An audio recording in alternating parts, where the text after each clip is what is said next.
I was looking for some surface that I could do like a detail with on some of my flat surfaces here, because that's the best way to do decals. And actually, you know, I have no reference. I simply do not have any reference prepared for like chipped wood. I'm guessing stuff like this, but that's got like a layer on it. Let's try a chipped wood board.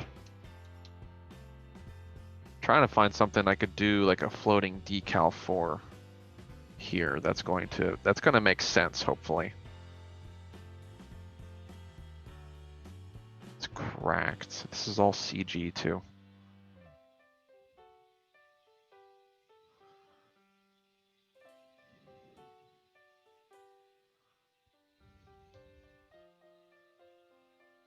Maybe hacks? Like if somebody hacks into wood.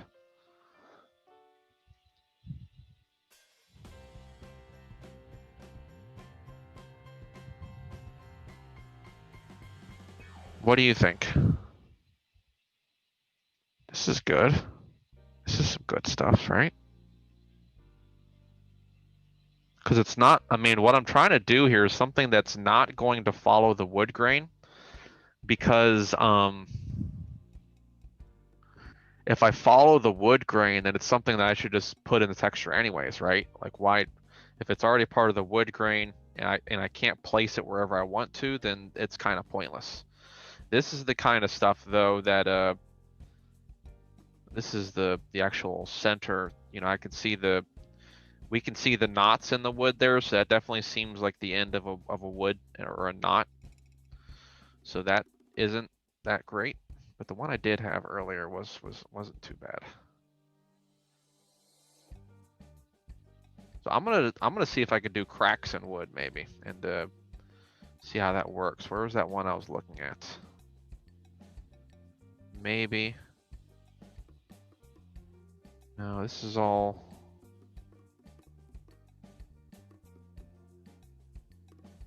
CG stuff. No, I don't want that. Where was the one I was looking at earlier? That one was beautiful.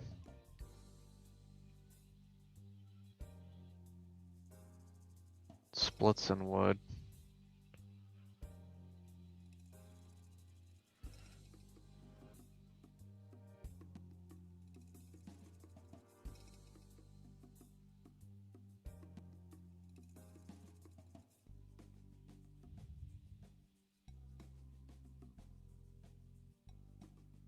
It was this one. It was in here somewhere.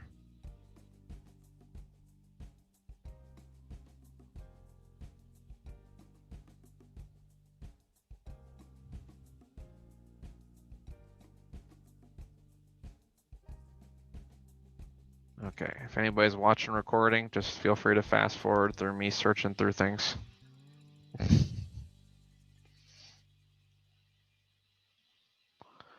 But I'm gonna try to model.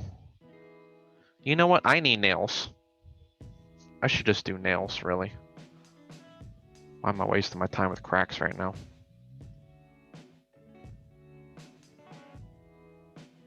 We can do both of them, maybe. Do a little bit of cracking, a little bit of nailing.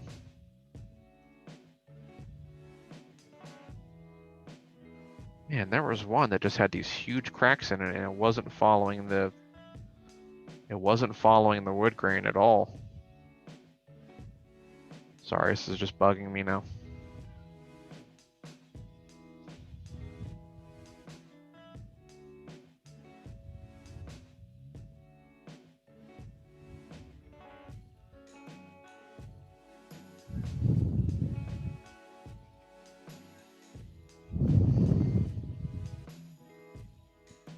But I am going to have to do nails for this wood. That was one of my intentions, was that, You know what? I should do a little bit of both because I'm getting a lot of pieces here where it seems like wood is getting chopped and cracked by nails. And that's actually a good detail. That makes sense. This is it. Here it is. I found it. Finally. So I'm going to use this as reference here. We're just going to save that to the desktop so I can keep coming back to it. And we'll see if we can do some wood.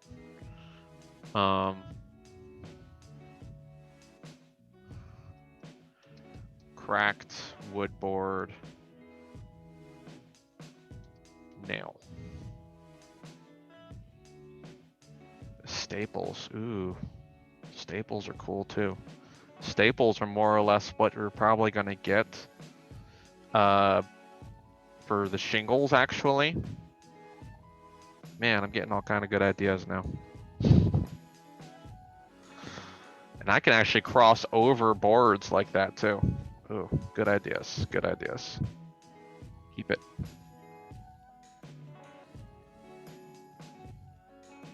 Here's some wood. This just kind of seems like knots though. Those don't really seem like wood cracks.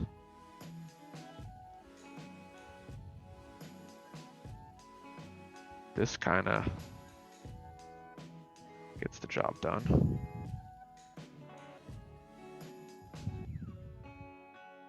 You guys have to find reference for this stuff. You have to, okay? It's so important. Nails are going to split wood. And this is going to be a good detail. These guys aren't too bad. That kind of looks nice. Nice and organic. I mean, it doesn't look nice at all, but that's the point.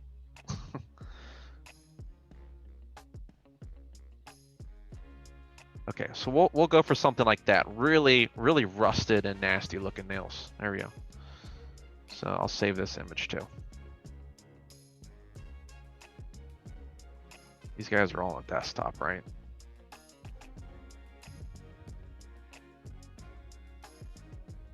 Slap them all. Yeah. Okay, cool. Now I would say normally some of this stuff is probably going to be organic stuff that you might want to do in Substance Painter. But let's see what we can do here in Maya first. And just try it out, okay? We'll definitely be able to put some cool stuff in there in Substance Painter, but I want to have control over it in Maya, okay? And that's something that I'm going to try doing some floating geometry for right now. Let's try out staples, because that was like my best idea so far out of all of this. Some staples, and we can texture some of the cracks and stuff in there when we get to it, okay? But I really want to try this out. So what I'm going to start off here with is a flat plane. I need to uncustomize my pivot there.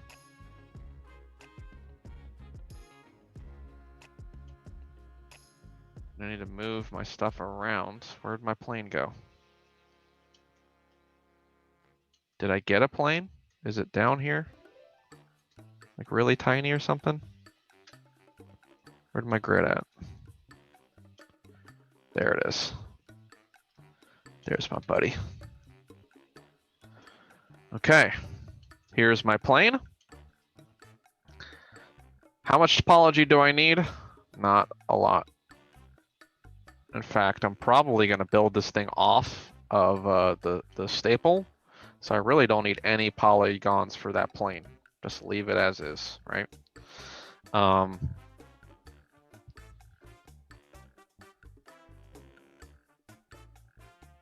I'm going to start off with a torus for this staple because it's got like that cylindrical shape. I actually need to take off the on the flat lighting like this. Okay, so I'm going to take my section radius down a lot. I do not need height divisions, really. We can take that down. Don't really need a lot of that. I do need more subdivisions, though. I kind of want to put a nice round bevel on this guy. And let's see what we can get now. I'm gonna delete half of this. Don't need you.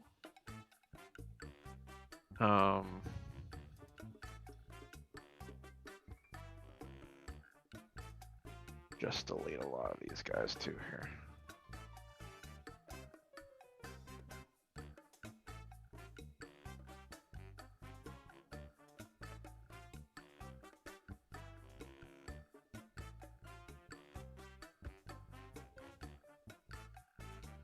And actually what I'm going to do here, now this is it's kind of skewing my model. I don't really like that, actually. So, you know what I'm gonna try to do here is a little something like this, where I think I need to just like slide the edge loop maybe. Or, you know what, here, instead of me doing that, I'm gonna grab these edges here. Let me just scale them back out to being thick again. Why is it angling it like that? Do I have uneven? I'm not straight on the axis right now.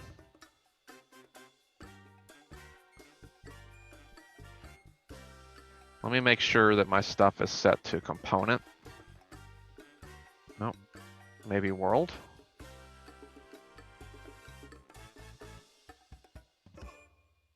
Okay, whatever. I'm just gonna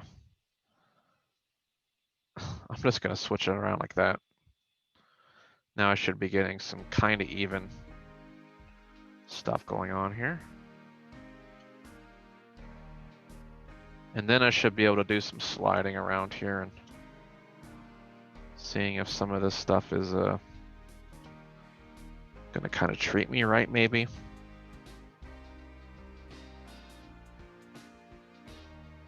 This is actually really weak looking.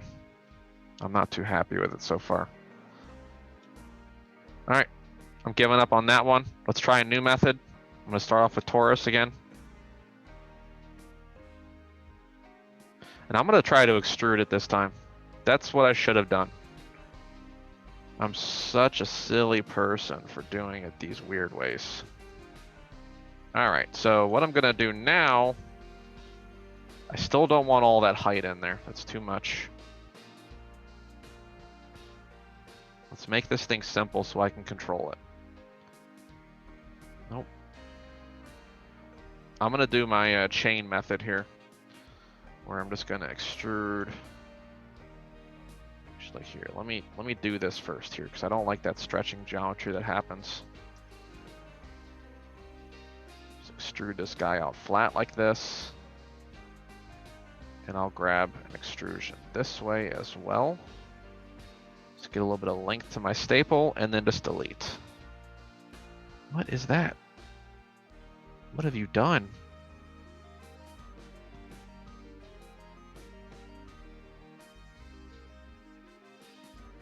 I think I had too many things selected here.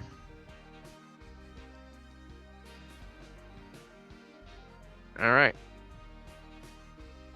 Gonna have to bite the bullet on that one. And let's just do this again.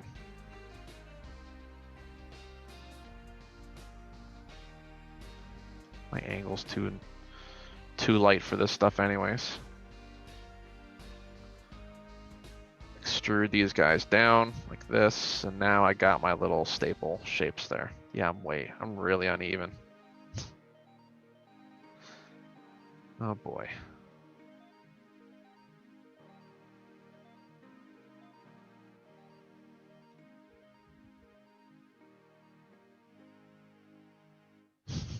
Okay, whatever. Staple, done. Soften my shape so I still remember what it looks like there. But I have my staples in. They actually really don't have to be this deep. Let me scale it, something like that. There we go. Now I kind of get like a flatter appearance there anyways. That's probably a little bit better. Okay, let's rotate this guy sideways like this.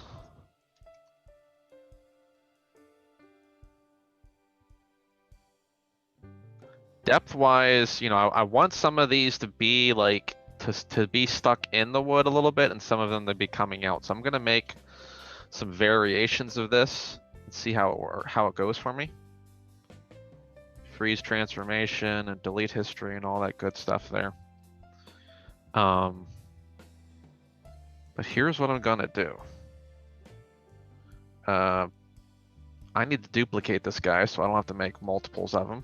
And we'll kind of make these a little bit crooked too, and we'll change up the shapes of them. I'm gonna work with one at a time though. This first one, I'm going to delete these components and just get rid of the inside here real quick. I actually don't want this guy either.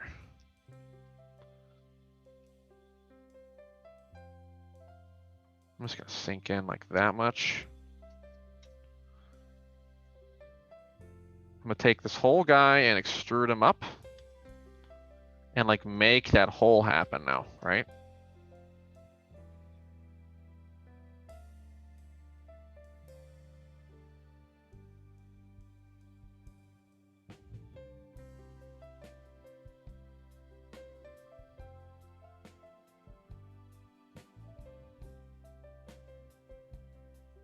Now I need a little bit of a hole going on here.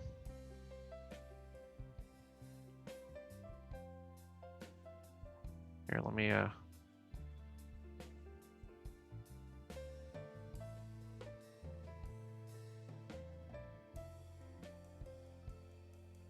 I'm just gonna model one of these guys for you guys today, and we'll kind of go from there on another day.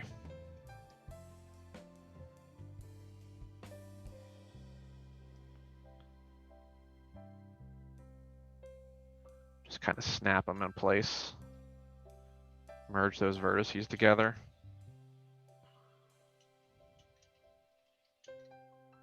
Kind of do the same thing over here.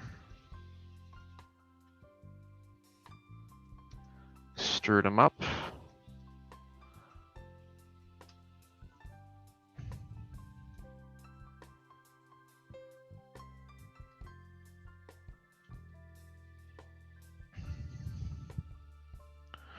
Move and merge them to the center.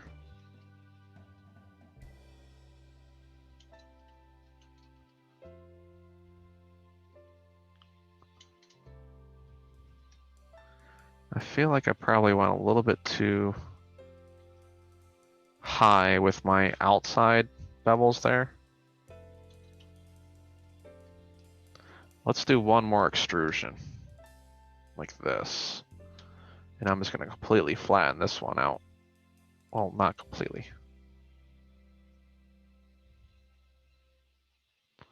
Something like that. And I'm going to pull this guy out a little bit more.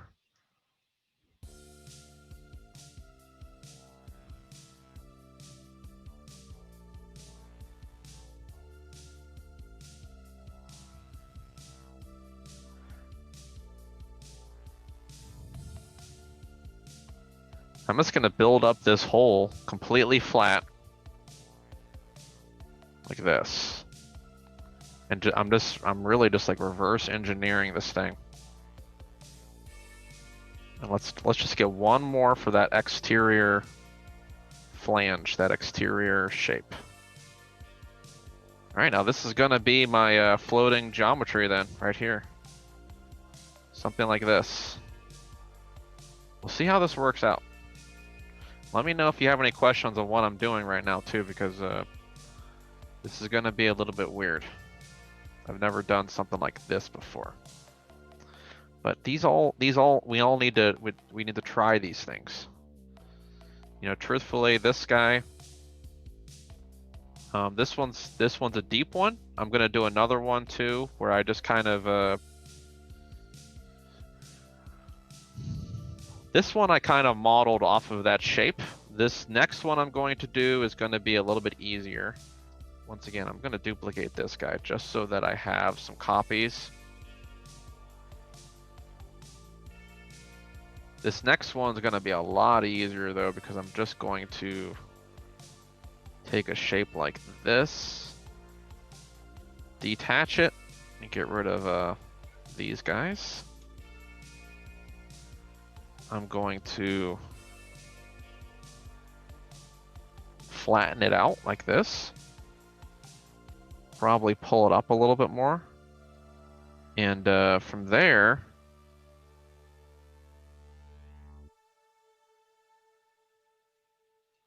let's just extrude those edges out.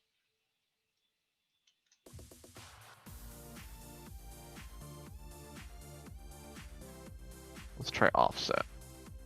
No, it's not working. Okay, before I do any extrusion, let's just do these one at a time. That way I have some control over this thing.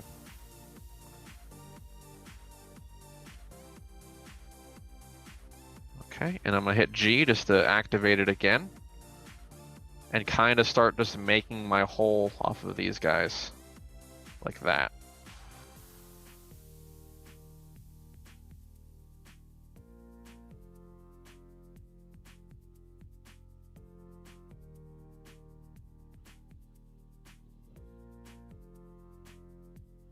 Extrude them off again. And there we go. Something like that there.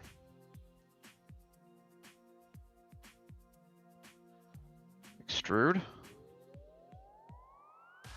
Get that hole kind of started. Bring it on out. And if I wanted to too, we can kind of we can take these shapes and kind of elongate them to get more of that like cracked wood effect too, if we wanted to, right? That might be a good little effect there, is to kind of work some of these guys in like that.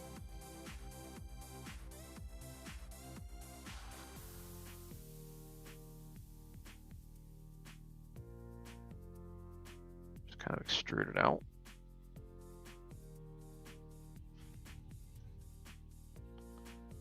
Let's see what this guy looks like. It's gonna kind of come out like that. A little bit, you know.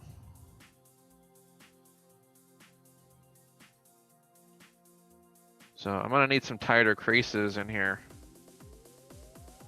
if I really want these guys to smooth out the right way. So definitely, yeah, put some holding edges in there.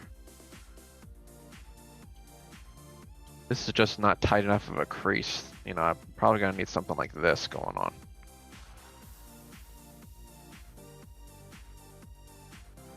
All right, so this one's gonna be a little bit more bulging out, but we're gonna bake it into normal still. So bear with me on that one too still. Delete history and freeze transformation. And this guy, let's just leave this guy as a staple that I can just stick in wherever I want it to be. And this is probably, this guy is just going to be probably a game res model if I want it to be. Whatever. What matters is I don't need to worry about this guy right now. Let's do these two guys first.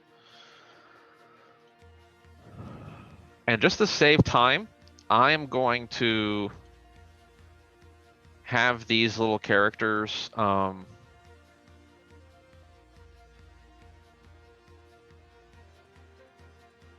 I'm gonna make this a big bake because did I already get rid of my my other layers and stuff? Yeah, I did. I already had a plane.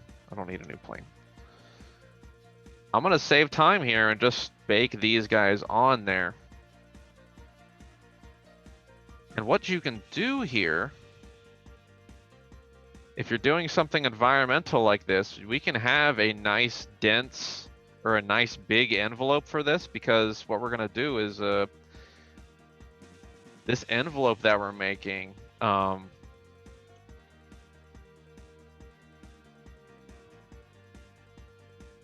we're only baking this thing to this, and if we make this into an adequate stamp, then actually we can just reuse this geometry however we want. Actually, I want these to be flat and straight.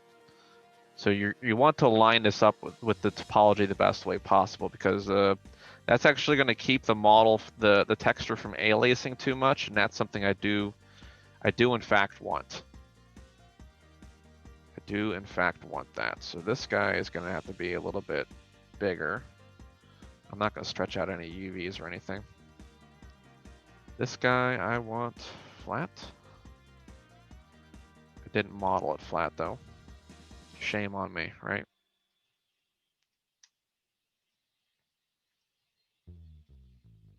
Okay, I don't want any intersecting. I'm just trying to make this envelope as short as possible here. So this is what I'm gonna leave now with, okay? Now it's important, you know, this is gonna be my high res here. So I'm going to do something like this. I'm gonna duplicate this. And I keep adjusting my pivots there, and that's me up.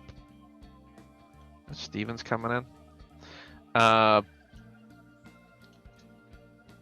So this guy, I'm going to combine it together, okay?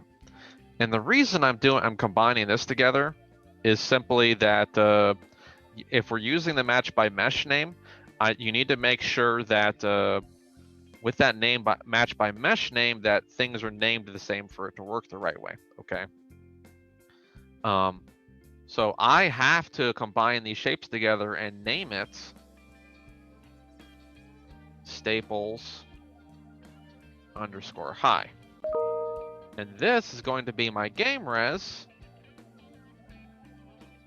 I need to make sure that my do not freeze your transformations. They need to be centered. So this guy is going to be my staples underscore low. Staples high, staples low. Same first name, change suffix. Okay, but now that if I zero out my transforms again, that plane's going to be exactly where it was before, and that's what I kind of want here, but I'm just moving it out of the way for right now. This guy's already got UVs. When you make a plane inside Maya, it's already got UVs on it, and it's perfect just that way as long as you keep it square. So that's what I'm going to kind of do, is I'm going to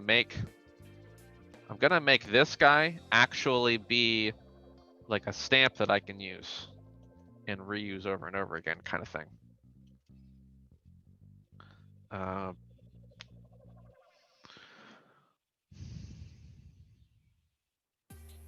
Actually, it doesn't need to be this big.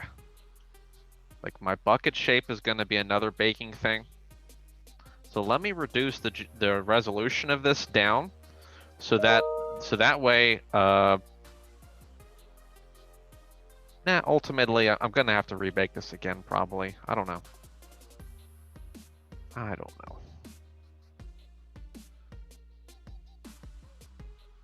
I don't anticipate this guy needing more than this much geometry though, or this much UV space. So I'm going to reduce it down to that just so I keep things realistic as to what I'm working with here. I'm going to push it off into the corner like that. The high res UVs suck, okay? But you know what? Don't really care. The high res doesn't need UVs. What else was I going to do? I was going to do opacity as well. Because we are going to need opacity on these effects for certain things.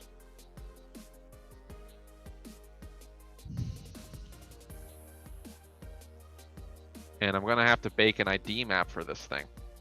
So here's what I'm going to do with ID maps now. All right. I need to make some new materials. I'm just going to work with Fong for right now. Red's going to be my opacity for everything. Blue is going to be my staples, and green is going to be my holes and the normals. So just make sure that you're grabbing this stuff the right way.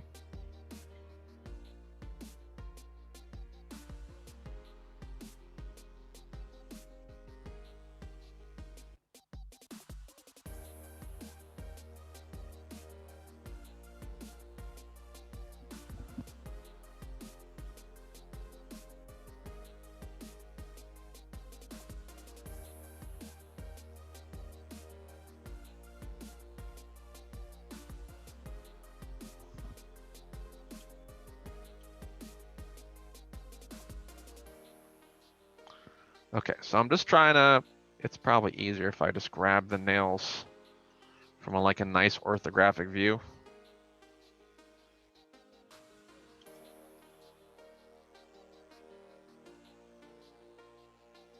Now this doesn't make sense to you guys right now probably, but it will. I'm gonna label this as green.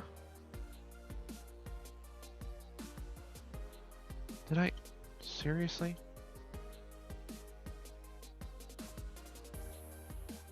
No.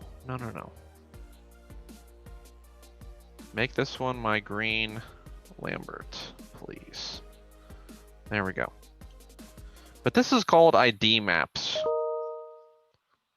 And I'll clue you in on what this stuff is here in a minute. Actually, here, I need my selection again. Just trying to make this go fast.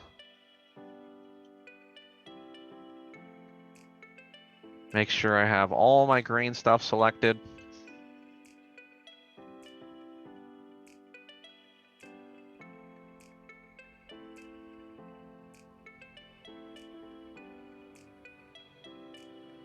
All right, all selected. Now I'm gonna inverse that selection by holding Shift, Control off of that, and now I have these guys selected. And these guys I'm going to assign a blue blend material to. It doesn't really matter. I just like that they have different names. Blue. Okay. I like that they do have different names because that's going to be kind of useful for me when I'm looking at those materials. And now I can say, yeah, my green was my Lambert. I'm kind of lazy like that.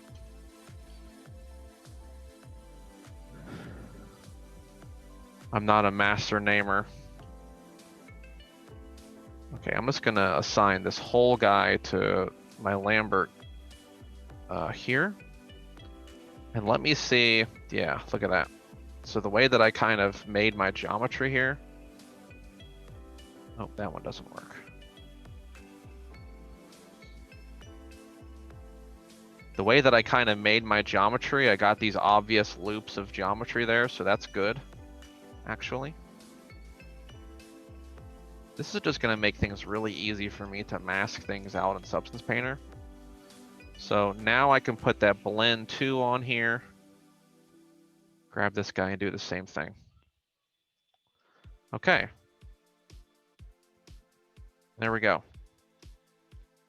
I've got my blue hole, my red background, and then my green. Okay, so I'm going to use the blue to actually use normal maps, but not actually to actually have opacity there as well, though. That way, I'm still going to get that wood grain from the background on there. It's only going to print normals over top of the wood grain. So that's the emphasis that I'm going to work with here.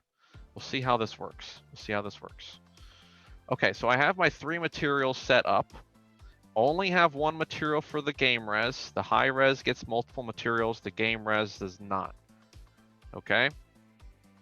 Let's export this out now. Let's see what we get. You excited?